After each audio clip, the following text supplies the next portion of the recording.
Okay. Hey, Natasha. So, I literally just finished up a workout. Good We for are you. going, yes. My daughter woke up.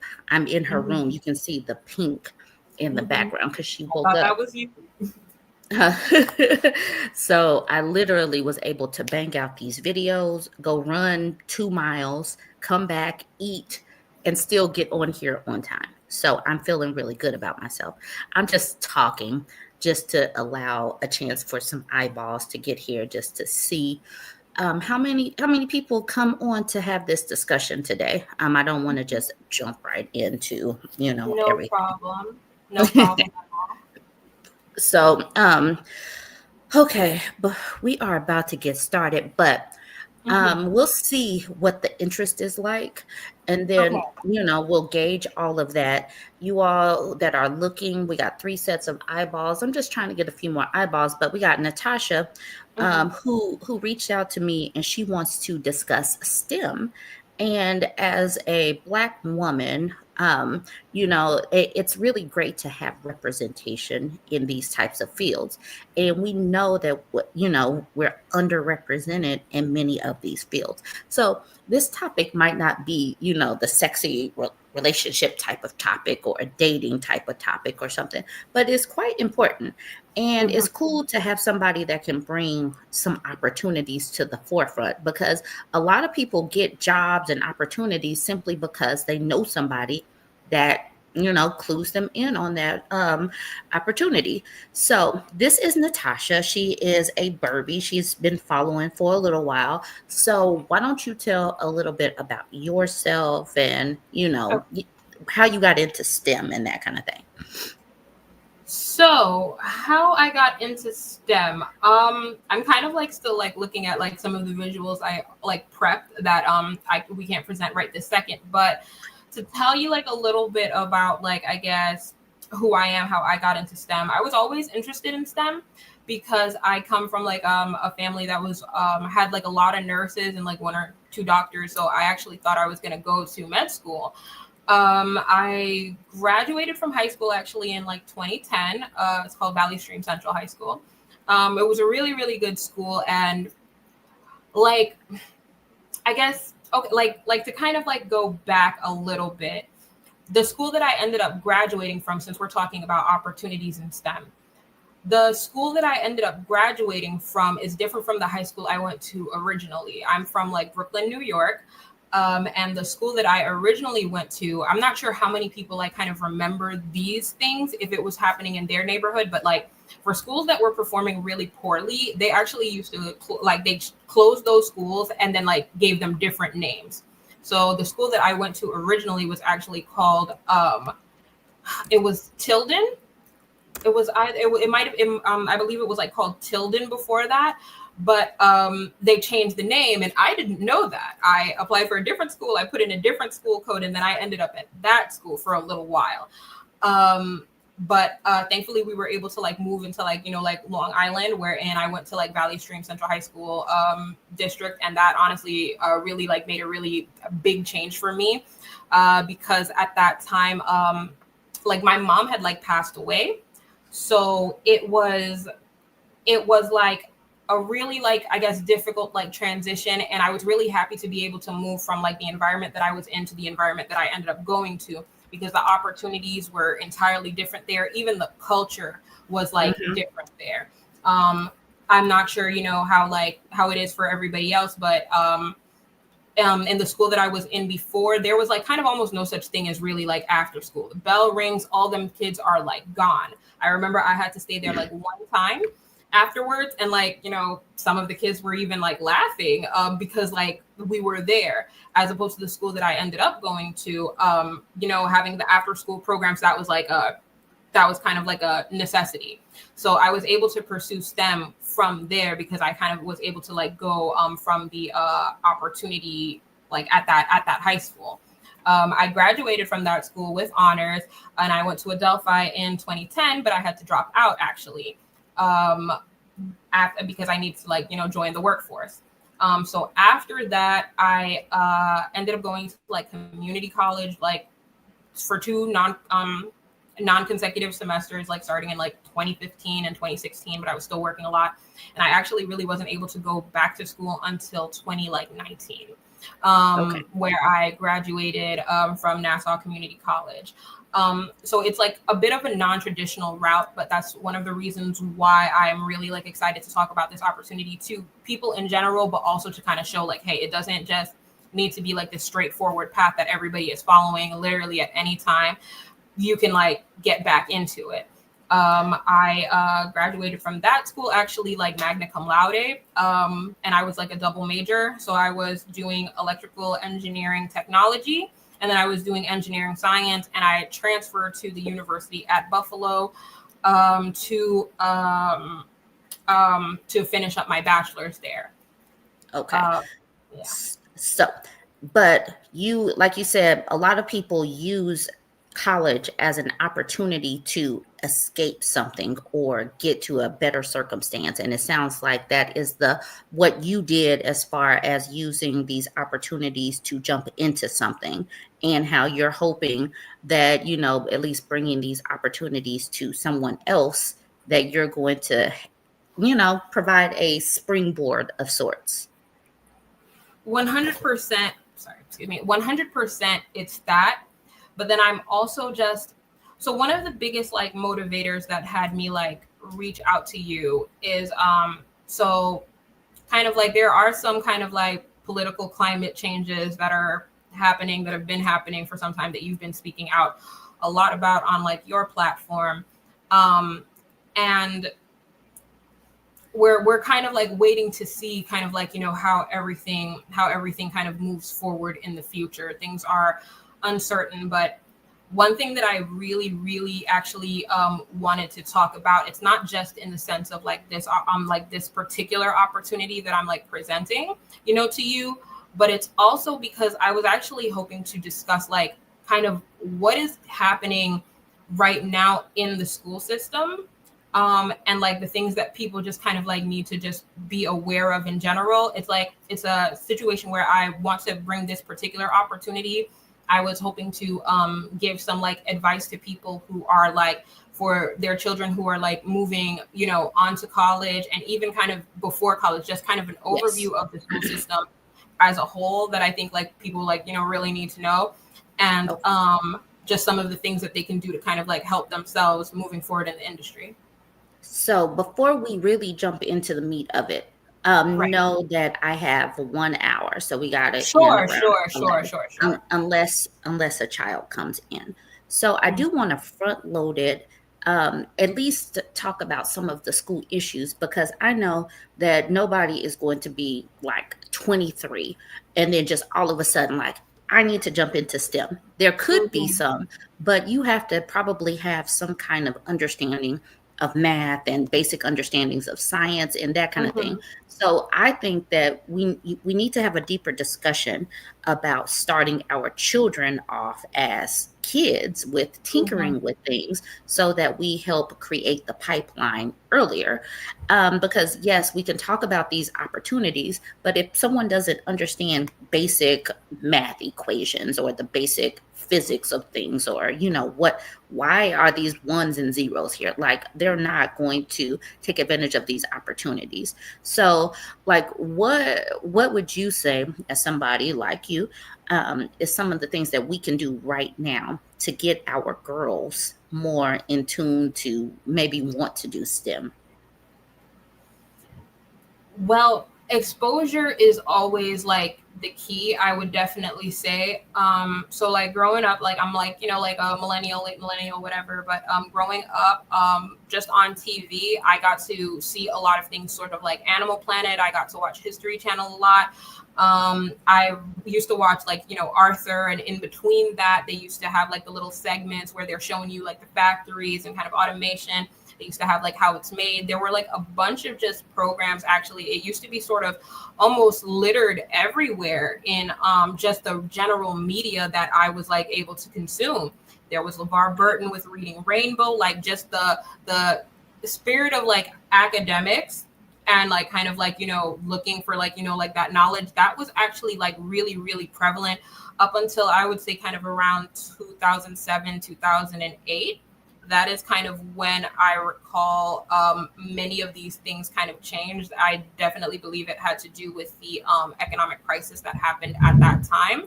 And it just, there was definitely like a shift in media. There was a shift in TV. We moved into like a lot more like, I guess, cheaper production. Reality TV became really, really, really huge around that time because it was just much cheaper to do. And of course it was very popular as well. So just kind of like the way that the general like kind of programming and television kind of like was happening at that time, that became different. I definitely would say exposure in the beginning, but just exposure, I don't actually think is enough at all, because I mentioned this because I wrote like a paper on this like a little bit ago, like for an assignment. But one of the things that I have come to kind of like understand is so, you know, with the recent sort of like election results, it's kind of been coming to the forefront now that like about 54% of Americans, that translates to about 130 million people, have a like reading comprehension level like below the 6th grade. I don't know how many of us remember Are You Smarter Than a 5th Grader? But we can't fully, we can't fully talk about it basically being in the affirmative. Definitely like the children's shows, to AM who said that. Yeah, that was definitely a big thing for me. And just to even talk about the culture you create with your children in general, having books in the house definitely helps. Having them have like interactive just things that they can do, like back in the days, like, you know, when we were playing video games on like the CD-ROMs and stuff, they had all kinds of STEM stuff. So if you can find anything like that, that is something that I would definitely suggest. And, you know, if you have like any of the DVDs or any of the streaming or whatever, you can stream some of those older shows too with your kids. See if you can like, there's so many YouTube channels now. People are kind of talking about what they do. So find like maybe something that interests like you, something that you find interesting. I think sometimes we like might talk down to our children and like kind of not necessarily think, oh, they might not be interested in this. They might like not be interested. Yes, going to the library was also a really big thing for me too. But like think about the things that would interest you, and think about the things like, because your child will basically be engaged. They're small people, they don't have much experience, but they can understand complicated material, you know, if they take it like kind of bite size at a time. Okay. Moving on from there.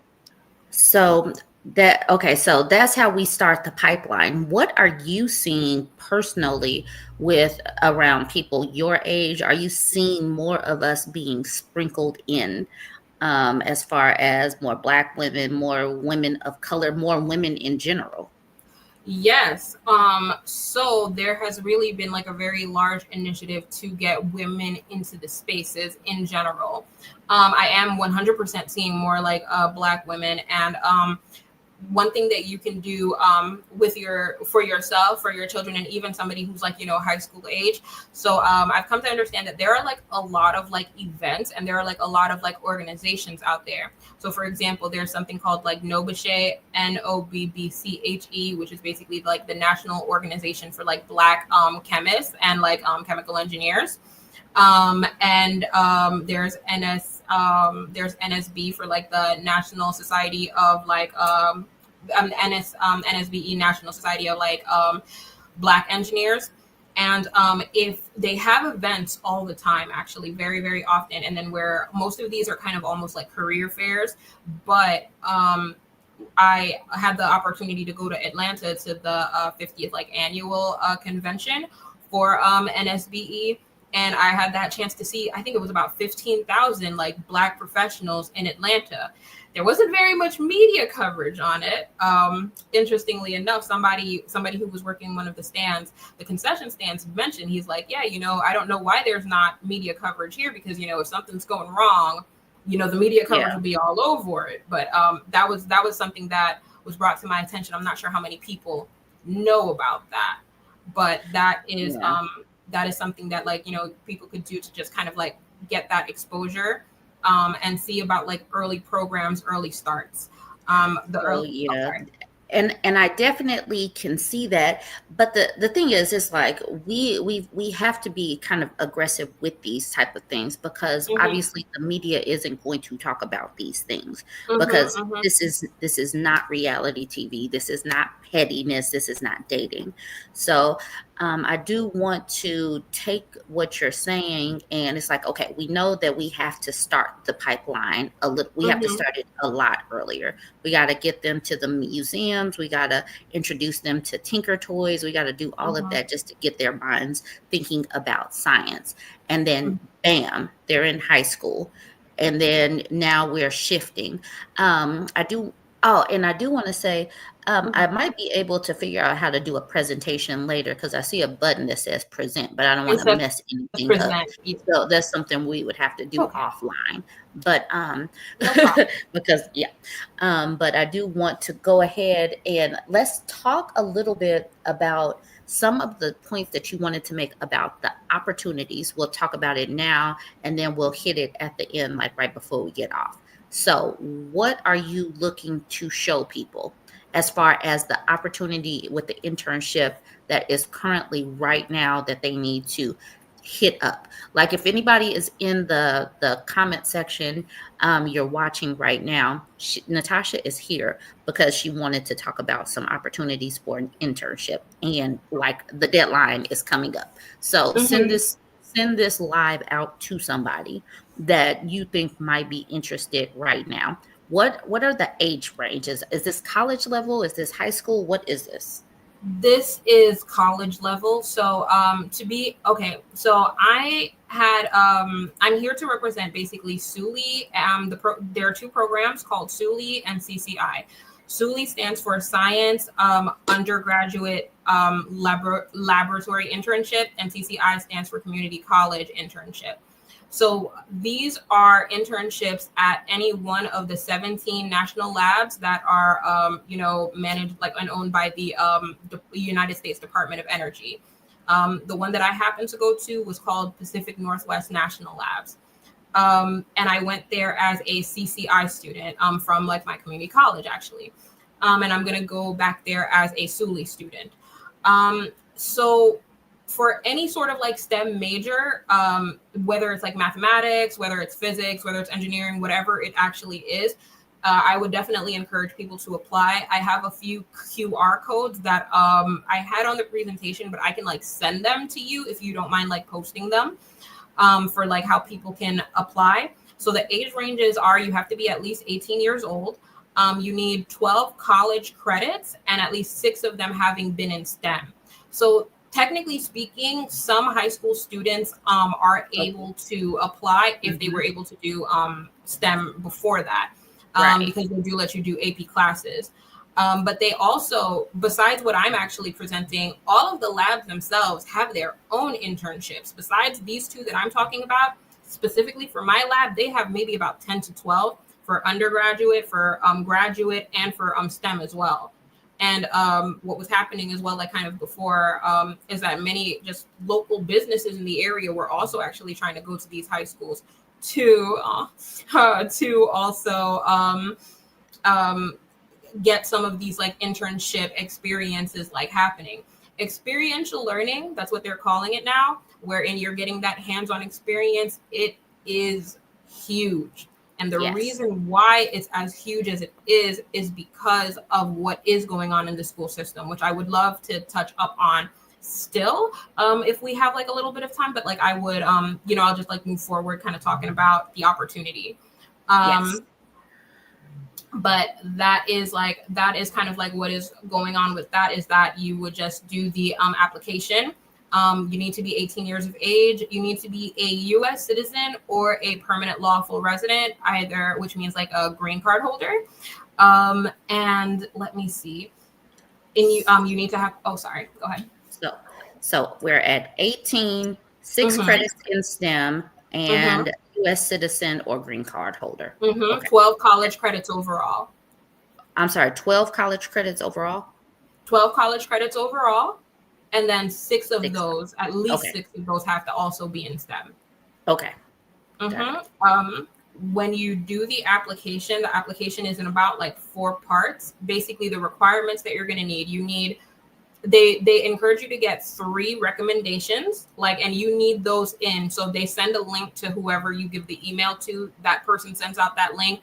That link, like, that needs to be finished before the deadline closes. Otherwise, you're not going to be able to submit the application. You can't submit the application till you get those recommendations. What's the deadline?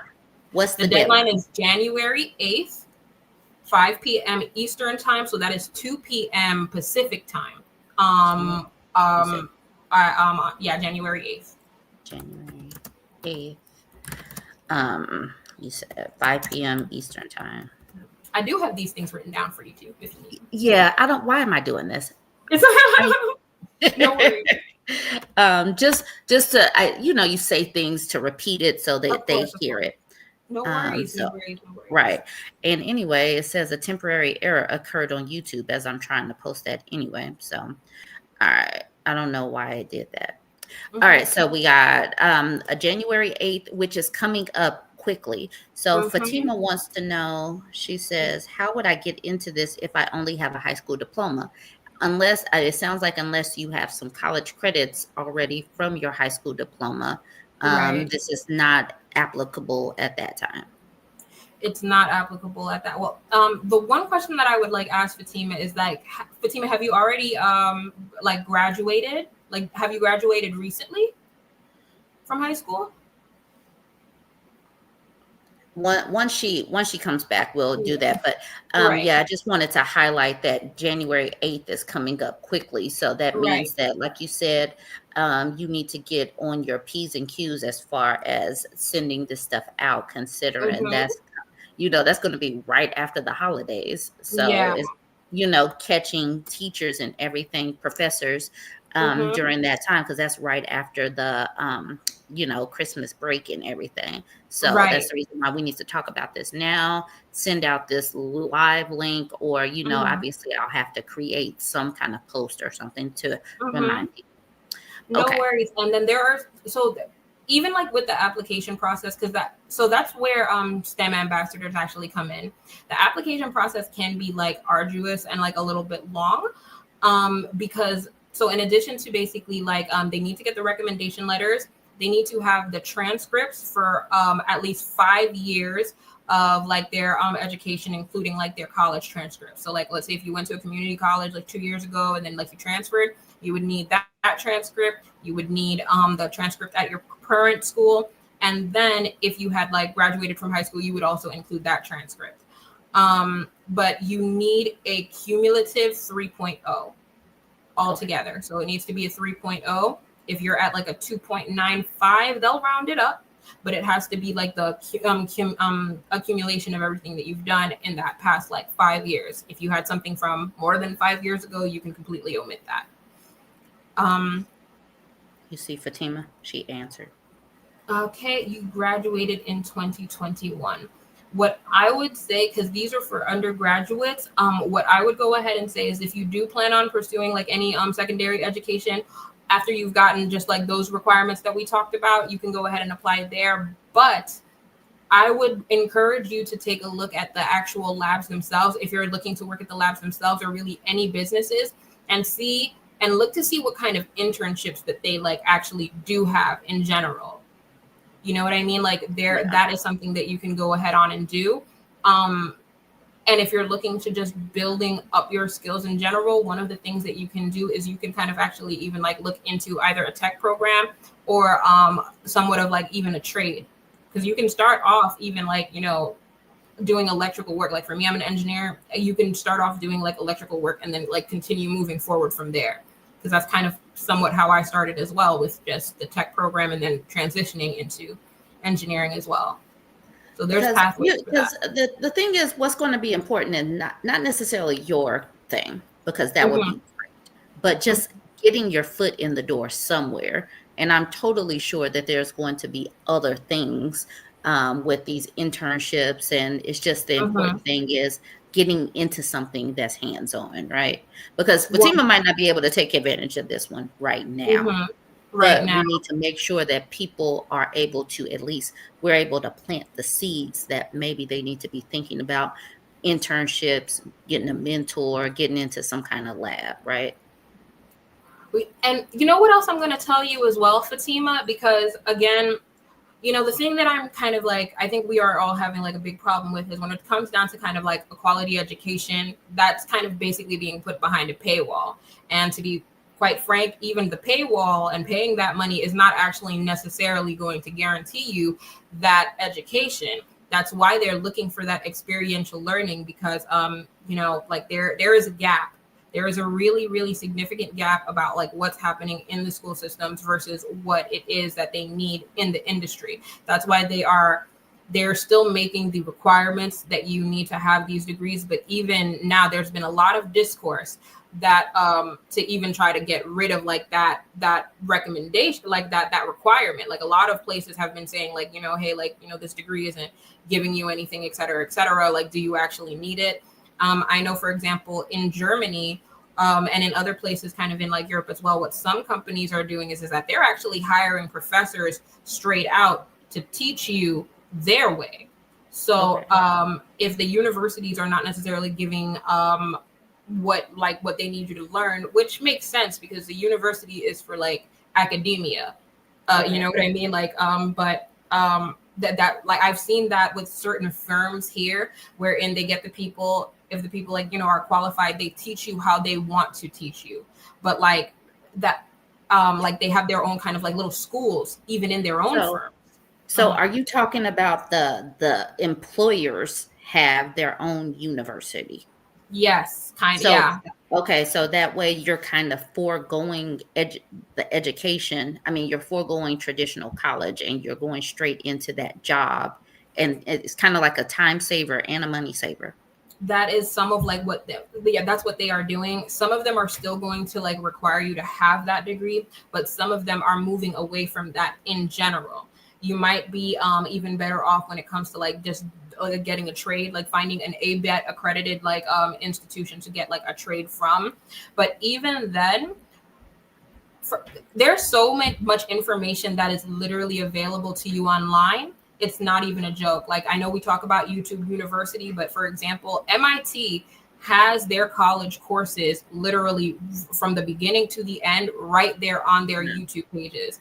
They make you pay to get their little piece of paper to say that you did it, but for you to be able to get and attain that knowledge, it's really super accessible to you. There are so there's I have like a lot of links that I can like share. I can like make a little thing for just like education as you go, like for adult learning, things that you can do on your own that are free for you, that you wouldn't have to like pay at all, just to even take a look at the material, see how you like it, see how much like interest you have in it. And another thing that I would really recommend people do just to get their own foot in the door, follow some channels. I think there's one that I like, that's electrical engineering for you, and there's a couple of other ones where they actually show you how they do projects, and then you can follow along. You can follow along just like just like you could do. So that's something that I would really recommend that you do as well, especially like as a parent. I cannot stress the importance of like parental involvement, especially at the early stages, enough, because of just some of the information that I have seen for that. um it's it's like a lot. Do they have certificate programs? Yeah, they definitely have certificate programs. I know like in my area, for example, like in Long Island, I'm not there now, but I know that there's a school called like BOCES, BOSCES, and they have their program to like get you into like engineer like electrical work. So after I graduate, there's like a couple of different ways that I am planning to go. Because like just full disclosure, even as an engineer, the expectation is that they're gonna make like you're gonna have to do training for at least 2 years anyway, because you learn Okay. all of this theoretical stuff, but they know that you're going to need that practical application as well. So you're expected to do that anyway. That's why I kind of did it on the before end. So I'm just like, y'all just gonna pay me some more money for it. is So you get paid during the training? Like at your field from your job. Like, so let's say if I graduate as like an engineer and I go work for a field, because I am working for that company, like, yeah, I'll be getting paid for that company, but there is training that they're going to expect you to do for 2 years. And there's also licensing that you would do as an engineer as well. Yeah, there's so much to know. There is so much to know. Yeah, go for it. I'm gonna, like I said, I'm gonna share some links with like Burb, and there is really, really great online modules, like everything. Everything is like really, really available to you, Fatima. And I know that it's a lot to sort through, but I'll do my best to like make it easy for you and definitely go through it there. Nah, sorry. I'm in my daughter's bed. Is it the dead leg? A little bit. Yeah. Okay. So for the people that are in the comments, go ahead and make sure you hit like for us so we can get this out there. And even for the people that might be watching that might not necessarily be interested, go ahead and make sure you give this to somebody else to plant the seed, because some people don't even know how much information is really out there, how many opportunities are really out there. And like me and you discussed before, we're going to have these discussions with this economy and everything, because sometimes there is not necessarily a gap in knowledge. It's not even necessarily the gap in they already have the credits. It is, I don't have the money to spare to move out. I don't have that. Hold on. Someone says, can you access these programs as a non-American? So for this specific one that she's talking about, you have to be a visa holder, at least. Green card holder. Green card holder. However, they do, so they like, depending on like how individual firms have their individual things as well. Exactly as you said, Burb, for the one that I'm talking about, you do unfortunately have to be like a U.S. citizen. However, like, let's say if you happen to have like the student visa, they do allow you to like do work, and there are specific programs that allow you to just like move forward that way. Okay. One thing that I can share. Oh, I'm sorry. But you said, I don't know if we talked about everything though. It's 10 weeks. No, definitely not. Oh, okay. So let's talk about some of the specifics of your particular program, because we talked about what you needed to get in, but what is this? So this is a 10-week internship at one of the 17 like national labs. So I had sent you like a couple of pictures that kind of like show like what all of them like look like. And basically, so students basically spend 10 weeks during the summer. The sessions are open during the spring, during the summer, and then during the fall. During the fall and the spring, it's usually 10 or 16 weeks. They allow you to be flexible with that. However, you do need to be a full-time student since it's an undergraduate internship application. So many people just apply during the summer to do it at that time. And you basically are able to like go to the lab, and then you work under a mentor. So every student that goes there, you're going to specifically work with a mentor. I mentioned that there are like 4 essays. What they want to know is they want to know what your like technical experience is. They want to know what your previous work experience is, what you could do to help them like in the lab, and then what host lab you're specifically interested in. So to give you an example, like at the lab that I work at, Pacific Northwest National Labs, what they do is they come out with projects and they come out with inventions in order to basically like forward the American like economy and American innovation in general. You know how when you go to the airport and you got to do this? Like, like you put your arms up and then they have the little like scanner that goes like and circles you. My lab actually invented that. Like a person at my lab actually is the person who came out with that specific invention. To give you another example, for my lab particularly, there is like a battery system that they were working on. So besides even just what I'm doing, I would literally encourage like people in general, if you're looking for a job, and I know that things are really kind of iffy in the government right now, but it's not, well, it's not going to always be the case. You know what I mean? We're going to come out on the other side somewhere. So these are one of the few jobs that do offer like pensions. these are some of the few jobs that, like, for example, when I was like looking through the benefits, it's tiered by how long that you're there. But let's say that you're going to get 3 weeks vacation automatically just from like when you're first there, from year 0 to 4, and then from like 5 to about like 19 you get like another week, and that's on top of the 2 weeks that you already get because of the federal like holidays, like when you take Wow. into account all of those federal days. So we're So not quite benefits, Europe. Mhm. adult benefits. I know. And then there are also things like corporate, like, certain kinds of discounts with certain kinds of places. As you can imagine, we do like, you end up doing some travel. So for my lab, I know that they have like a little bit of a partnership with, I don't think I can say the names or whatever, but they do have a partnership with a rental company. And some of these places really do have these things that, like, because of course, as soon as I got there, I know I was only an intern, but I wanted to go ahead on and get the scoop and see what was all going on there. Right. And like, it's not quite Europe, but like about 5 weeks when you're kind of like, doing that whole comparison, that is like not bad just coming off. And you do get like that, that competitive pay, especially since as it comes to the pay, you're paid, we take on projects and you're paid by the project that is sponsoring whatever it is that you need to do for them. So it can be like a little bit complicated, but the things that I like really like, want people to know is that we're talking about the Department of like Education, energy, all that stuff that you would see on kind of like the DC movies. If anybody remembers like Star Labs from Superman and them, they're doing that stuff. Like, that's like what's really going on. A really interesting project I heard about is what they're trying to do is that they're looking to build an antenna and place it on the dark side of the moon, so that they can actually be able to get more information from like the radio. I know it's out there. It's out there. Wow. I know.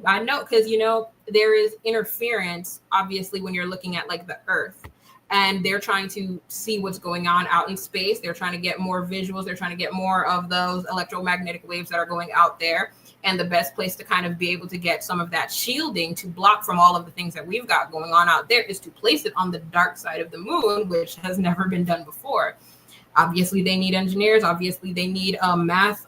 They need people to help calibrate to get something like that there. And, this is the kind of stuff that we're looking to do. Any kind of pictures you get from my lab also has worked with NASA as well. So one thing that I want to mention, one of the reasons why I was mentioning like trades and stuff, like, when I was even talking to Fatima, is because, so besides just the STEM, right? Because there's opportunities everywhere. We have to understand that they have databases that they manage. So they need librarians, which they do have, who are managing all of this and who are also helping people do papers. We have to understand that they have a lot of admin as well. So people who are doing like that administrative work, who are able to do that managing. It's basically an entire system. They got cafeteria ladies. Right. And you're going to get those same benefits. So that's my point, that when I saw that, that's when I was seeing, I'm like, like this is like what's going on. Yeah. Hey, Katie. Yeah, cybersecurity is big. So this is a whole community. And, yes. And honestly, this is kind of the reason why. Is this the push for return to office as well, so that it has the whole community there? Or is that just, should I just not have said that? Probably. I'm sure they'd love you to believe that. Here's for me personally, I did have to do like, I was at the office most of the time as an intern, because that's what I was there for. However, just because that was my work model does not mean that was like the work model for everybody else. It depends on what it is that you're doing, because plenty of people work remotely. I was at Pacific Northwest National Labs in Washington State, like same side as California and them. But one of the ladies, one of the people who we got to see. So I'm going to talk about like the benefits of the program in like a little bit. But one of the great things that we get to do is that they give you events all the time that show you, like, first and foremost, they give you events that teach you like how to like learning things. So you can learn certain kinds of programming while you're there. They were teaching something called R. They were teaching Python as well. You just hop into those modules because they teach you that stuff because you might need it for your project. Okay. They also have a lot of like seminars wherein you get to speak to people who are postdoctorate, like have their postdoctorals, because they do want you to get that level. But they also speak to people who, you know, are also in the industry to kind of like really tell you like what it's like. And they also have like, you know, you talk to professionals that are a part of the lab. So one of the professionals that we got to speak to, because we needed the lab library resources, that person works in, I believe either they're in Chicago or they're in DC. They're on the East Coast. So, and even for me, I work remotely. I'm in New York. So Okay. yeah, so it really just depends on the scope of your work. There's Okay. some work, if you're doing things like building, fabrication, and doing teamwork, they're going to need you there, but it's not necessarily going to be always like that. Okay. And you know what I mean? As long as you get your work done, you hit your deadlines, that kind of ends up being the main thing. The things that you need to discuss, like you have, there is a line of like communication and like leadership that you follow. So your team lead will inform you about like what you like need to do. But there are many people who do work remotely. If you need to submit a paper, you don't need to be in the office to do that. Right. You know Right. what I mean? So in the private sectors, I believe it's all for the real estate, Right. and for other reasons. Right. Yeah, but it does not, that, and that appeals to me too personally, because I can't do the traditional work in the office sort of thing. That is Right. not for me. Okay. So, just to recap, we got a Mhm. January 8th deadline. Right. Which one is that for? Which is the That is intern? for both SULI and CCI. So for those two undergraduate internships, it's for those. I No, have I'm like, saying that's I'm not. sorry. I'm saying which time frame does the January 8th put them in? Is that the summer one? Or Yes. 'cause okay, that's what I Yes, meant. that's for summer. That is for Okay. summer 2025. And people Four will get, four essays that they have to write. They got mm-hmm, three recommendations that they need to get right. in. They're going to accept Um, the first two only, but they mhm. tell you three just in case you, one of them kind of messes up. Like if there's a Okay. problem. All right. And you 3.0 said GPO. 3.0 GPA, Mm-hmm. 12 college credits, six of them need to be in STEM, and US citizen or green card holder. All right, bet. Mm-hmm. Mm-hmm. Mm-hmm. What are some of the benefits? Because it's 1043. So let's get to Right. some of these benefits of what is going on. What are they going to get out of this 10 weeks or the 16 weeks if they were in a different time frame? So, point blank, what they're going to get immediately out of it is they're going to leave this program with 400 like technical hours of like industry experience in a lab. And they're going to be working with, sorry, I'm just like plugging in my little laptop here, trying to not let it like die. I'm waiting for them to send me like a new charger. They haven't yet. So I'm kind of using my laptop to charge my other laptop. It's a thing. Don't worry about it. But they're going to be leaving this program with 400 technical hours, point blank period. That's going to get them Wow. ahead of the curve. And then they are also going to have projects. So if we get a chance to do this again, and I promise I'll be shorter next time, but I had like some visuals to really show you like there is actually such a different scope and scale between what I was doing before I took this internship and then what I'm basically able to do now. It's completely like different. Okay. I got to work on basically I got to build like a component that they're using for like a marine turbine, and I also got to build the electrical components that they're going to be using for like I built 3 out of 4 hydrophones. So there's like a little GPS system that they use in there, and then there's also just what they're using to kind of collect that data as this, it's like a little long buoy, and it's there floating like in the middle of the ocean. Like I could not say I couldn't say that before. They get to have a much more advanced understanding of kind of like just the industrial like standards of practice. They get to build up their professional network, because you are working with your mentor, and then you can come back, because this is not just a one-time program as well. Mm-hmm. You can come back and work on the exact same project that you had been working on before if you build up a good repertoire with your mentor. One of the Okay. things that I personally do as a STEM ambassador, because one of the students that I helped out actually ended up going to Los Alamos National Labs, that is in Albuquerque, New Mexico. He didn't go to like my lab, but he wanted to work over there. And throughout our process together, some of the things that I do is like I read and I help like revise the essays for anything that they're missing. There was one student applicant, he had been working in like an auto shop place for like a year and a half, and he didn't even mention it. He didn't think it was like relevant. And Right. that's some of the stuff that we talk to them about. You get to have you also get a lot of like personal just growth out of the situation as well. So you are like moving to like wherever like the laboratory place is. There is like a relocation situation that happens there for that time. Wow. The housing is like variable. Some places offer a stipend. It depends on the lab. That's something that we like can talk about like later on too. But I was in Olympic like National Park, and I had like never been there before. I there are places in America where like I don't know if you ever see like those kind of like movies when you're like growing up, and there's like a cute little like small town and everything. Mm-hmm. That is I thought that was fake news, because I am from Brooklyn, New York, and the city, and I did not realize just what kind of like beautiful communities like are out there. And they Yeah. have these places in some of just honestly some of the most beautiful locations in the world, and you get to go ahead and you get to be a part of that. Some people get to be a part of a paper that gets published. So if you can imagine having a publication on your name, like with your just your regular like Mm-hmm. graduation, like that is something really hugely significant. Right. Especially when you are looking to eventually get a job, but also this could be a funnel into a job. Exactly. There was Okay. a girl who was hired actually immediately right after my program, because there's like SULI, which is for undergraduates, that's 2 years and 4 years, and then there's CCI, that's only like 2 years. I was in the CCI. If you are from community college, I recommend you do that one first, the CCI, because you can also do the SULI after that to even kind of double your time.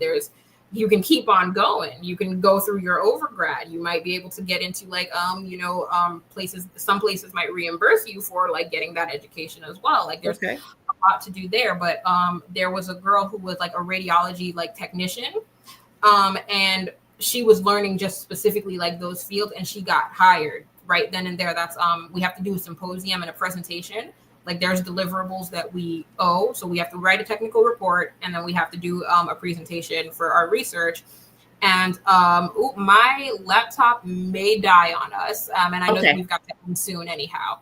But So it there is are pathways as well to being hired. okay, but I think that we have hit the major points though, right? Yeah. As far as okay, and we only have 20 sets of eyeballs here, and they've pretty much Mhm. been consistently here. So I think that we have enough. So before we get off of here, let them know how they can reach out to you if they are interested, and then that way they'll have this information. Or do you want no, you know what? I put everything in the description. I put your name, well, at least I didn't put your phone numbers because I'm like, that's a bit too personal. But did you want you gave me your What I'm gonna information. share.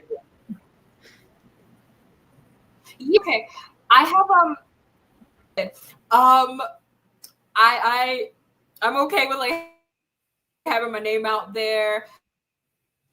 An age limit? Nope, nope, nope. Graduates or anyone with the required STEM classes, you have to be a degree seeking for the one that I'm talking about. But there are other opportunities. What I'm gonna do, if I can like throw in I'm gonna throw a link. I'm not sure if it's gonna go to you, to the comments, but I threw in this link over for like a Google form, and it's Oops. basically like an interest So you form are for going anybody who is like interested. You're going in and out, but it's okay. I will take that Google Doc. I'm going to make a post and you can put your Google Doc over there, okay? Can you hear me? Okay. So, I think my guest is gone, y'all. All right, the guest is gone. But that's okay. We got the majority of the information out there. We got this playing, and I will make sure to create a post and post it in the community post. And then from there, you guys, whoever's watching, ladies, if you're interested, if there's any gentlemen there, I did see a guy in there. If you're interested, you take the doc and you run with it. The fact that her computer died just that quickly, but I was going to end this at 11 anyway. So if you have any questions, there will be a community post before the day's end, and you can post anything or ask any questions over there. Let's see. Fluffer UK says, I've been watching a lot of your videos. Thanks. You make things easily digestible. Thank you so much. I appreciate everybody for sticking and staying this long. And I definitely think that Natacha appreciates it. That's why I was trying to front load the video. Let me know if you have any questions, and there will be a community post. I will chat with you all in the comment section. Bye-bye.